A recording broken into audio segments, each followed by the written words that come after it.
अस्सलाम वालेकुम बच्चों, हमने इससे पहली वीडियो में हरूफ तहज्जी को छोटी ए की पूरी शक्ल से मिलाना सीखा था। जैसे बे को हमने इस तरह छोटी ए की पूरी शक्ल से मिलाया था तो इसकी छोटी ए की शक्ल गोल हो गई थी। इसी तरह हमने पे को पे छोटी ए पी, इस तरह से हमने दो हर्फ मिलाकर हमने एक नया लफ्ज़ बनाया था, जैसे बे छोटी ए बी और पे छोटी पी। लेकिन आज जो है मैं आपको तीन हर्फी लफ्ज़ बनाना सिखाऊंगी। तो इसके लिए हमें बे और छोटी ए दोनों की आधी आधी अशकाल लेनी पड़ेंगी। यहाँ तक कि हम पूरी हरूफ तहज्जी में आधी अशकाल लेते हैं, जैसे बे और ये छोटी ए। आपको पता है कि बे इस तरीके से आधी होती है और छोटी ए के नीचे दो नुक्ते आ जाते हैं। तो यहाँ पर बे छोटी ए बी आ गया। बे छोटी ए बी, इसे भी हम बे छोटी ए बी पढ़ेंगे, इसे भी हम बे छोटी ए बी पढ़ेंगे। लेकिन ये हमने अगर तीन हरफी लफ्ज़ लिखना है तो हमें इस तरह से हरूफ तहज्जी की आधी शक्ल लेनी पड़ती है। अब यहाँ पर हम बे छोटी ए बी, फिर यहाँ पर हम लेंगे पे छोटी ए पी। ये देखें, पे की भी आधी शक्ल है और ये की भी आधी शक्ल है। यहाँ पर फिर हम देखते हैं कि पे के बाद आ जाता है ते ये ती, उसके बाद आ जाता है टे ये टी। चलें आज हम इन चारों से जो हमने ये तीन हरफी अल्फाज बनाने के लिए जो ये हमने दो हरूफ जोड़े हैं आपस में, बे ये बी, पे ये पी, ते ये ती, टे ये टी, तो इनसे हम नए लफ्ज़ बनाना सीखते हैं। बे ये इस तरह से जब हम इसके साथ बे ये के साथ जब हम जोड़ देते हैं लाम, तो ये क्या बन गया? बैल।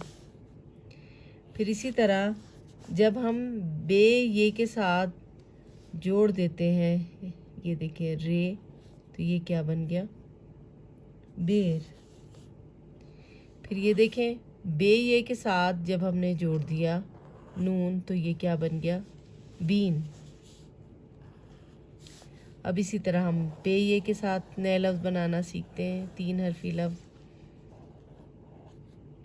पे ये, तो पे ये के साथ जब हम जोड़ देंगे रे, तो ये क्या बन गया? पैर। इसी तरह जब हम पे ये के साथ जोड़ेंगे रे, तो ये बन जाएगा पेड़। अब यहाँ पर पे ये के साथ अलिफ लगा देंगे तो हो जाएगा पिया। यहाँ पर हम ते ये के साथ ते ये के साथ ते ये ती, यहाँ पर हम ते ये रे तीर।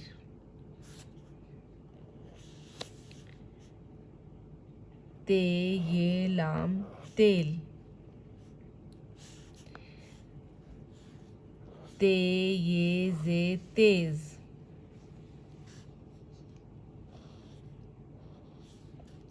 अब है टे ये टे। यहाँ पर टे ये काफ क्या बन जाएगा? टेक। टे ये नून टीन। फिर ये टे ये सीन टीस। ये देखें, इस तरह हमने कितने लफ्ज़ नए लफ्ज़ बनाना सीख लिए। यहाँ पर एक और नुक्ता है जो मैं आपको बताना चाहती हूँ, ये एक बहुत अहम पॉइंट है। जब हम ये तो मैंने आपको सिखाने के लिए कि आपको पता लग जाए कि किस तरह से हमने बे को छोटी ए के साथ जोड़ना है तो वो एक नया लफ्ज़ बन जाएगा। लेकिन जब भी हम ये को किसी शरारती लफ्ज़ के साथ जो कि रे है, रे है, जे है, इनके साथ जोड़ते हैं तो ये का अपना दंदाना ख़त्म हो जाता है। यहाँ पर मैंने आपको सिखाने के लिए ये ज़रूरी था कि मैं यहाँ पे दंदाना लगाती, शोशा लगाती, लेकिन मैं आपको बताऊं कि जब भी हम बे को ये को हम रे या जे के साथ या रे के साथ मिलाते हैं तो उसका दंदाना ख़त्म हो जाता है। जैसे बे ये रे हम इस तरह से लिखेंगे बेर। यहाँ पर मैंने लिखा पैर, तो हम पैर को किस तरह से लिखेंगे, पे ये रे पैर। दंदाना जो है वो ख़त्म हो जाएगा। शोशा जो है, अगर आप शोशा कहते हैं, शोशा ख़त्म हो जाएगा। फिर इसी तरह पे ये रे पैर, पेड़, ये दंदाना ख़त्म हो गया। इसी तरह देखें यहाँ पर मैंने तेज़ लिखा है, तेज़ का भी जे जो है वो शरारती लफ्ज़ है, तो उसने ये के दंदाने को ख़त्म कर दिया। ये देखें, कहीं भी जहाँ पर भी रे रे और जे आते हैं तो फिर ये का या इससे पहले जो भी हरूफ तहजी आ रहा हो उसका दंदाना ख़त्म हो जाता है। ज़्यादातर ये में होता है, लेकिन इसी तरह मैं आपको एक लफ्ज़ लिख के दिखाती हूँ। जैसे दिसंबर, दाल, सीन, मीम, बे और ये रे। ये देखें, बे का दंदाना जो है वो ख़त्म हो गया। इस पे मैं एक नई वीडियो बनाऊंगी, लेकिन आज जो है आप ये नए लफ्ज़ जो है इनकी मश्क करें। इंशाल्लाह अगली वीडियो में फिर मिलेंगे। अल्लाह हाफिज़।